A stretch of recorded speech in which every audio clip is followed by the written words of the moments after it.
Assalamualaikum warahmatullahi wabarakatuh. Anak-anak, kali ini saya akan menjelaskan kembali bagaimana kita menentukan arah gaya loren, medan magnet, dan kuat arus menggunakan tangan kanan. Sebelumnya saya pernah menyampaikan bahwa ketiga besaran ini bisa kita tentukan arahnya dengan menggunakan 3 jari ini. Ya, jempol digunakan untuk menentukan arah arus. Kemudian telunjuk untuk menentukan arah medan magnet. Dan terakhir, jari tengah digunakan untuk menentukan arah gaya loren. Baiklah, sekarang saya ada pilihan yang kedua, yaitu hanya dengan menggunakan telapak tangan seperti ini, ya, supaya tidak ada jari-jari yang pegal ya. Namun tetap, jempol adalah arah arus. Nah, keempat jari kita itu menentukan arah medan magnet. Dan arah gaya loren ditentukan oleh arah apa? Arah telapak tangan, ya. Kemana arah telapak tangan mengarah? Kesitulah arah dari gaya loren. Nah, sebelumnya juga pernah saya jelaskan bahwa kita bisa menggunakan arah dari 3 sumbu diagram Kartesius, ya, sumbu X, sumbu Y, dan sumbu Z, di mana ketiga sumbu ini memiliki nilai yang positif dan nilai yang negatif. Selain itu, juga bisa digunakan atau bisa ditentukan dengan menggunakan simbol seperti ini. Kita bahas yang menggunakan simbol titik dan tanda silang. Baiklah, tanda titik ini artinya arah dari suatu besaran keluar dari bidang baca. Bidang baca yang mana? Bisa kita gunakan kertas ini atau kalau kalian mengerjakan soal di papan tulis bisa dijadikan sebagai bidang baca. Kemudian yang kedua, tanda silang. Tanda silang artinya suatu besaran itu masuk ke dalam bidang baca, menembus bidang baca. Baiklah, di sini saya kasih contoh.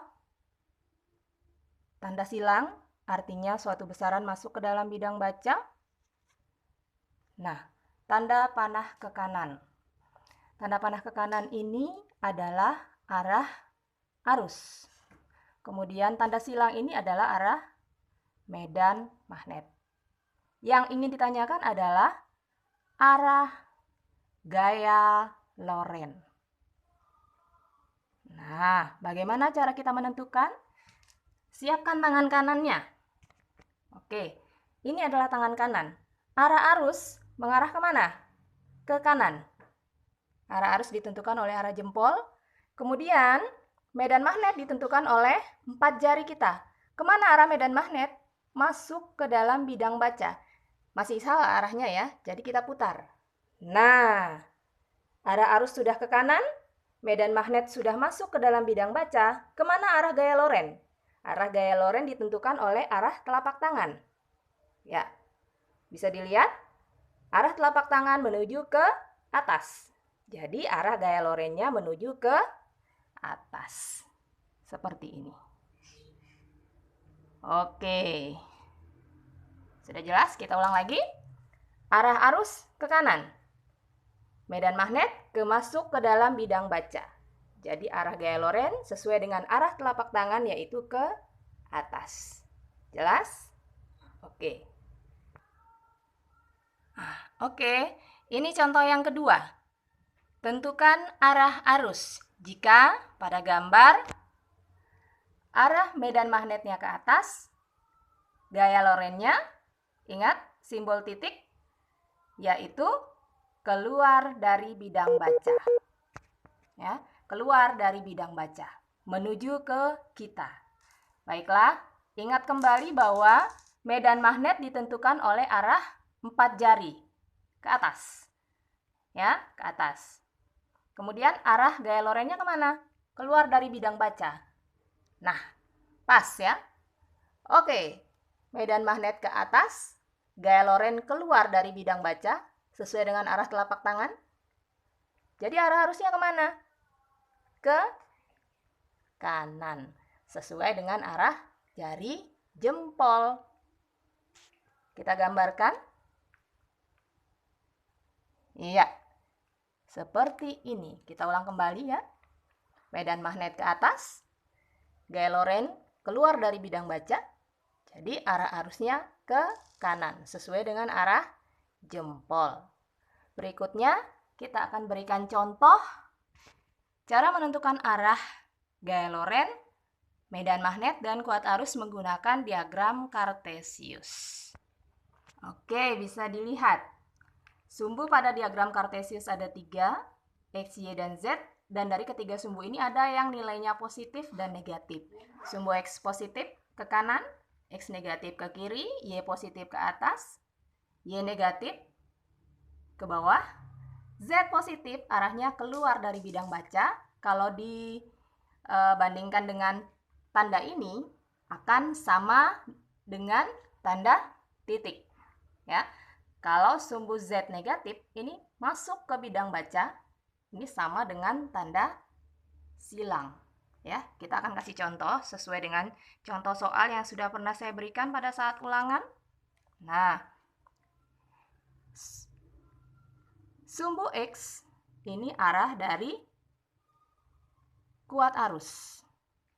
Nah, kemudian arah medannya ke sumbu Y.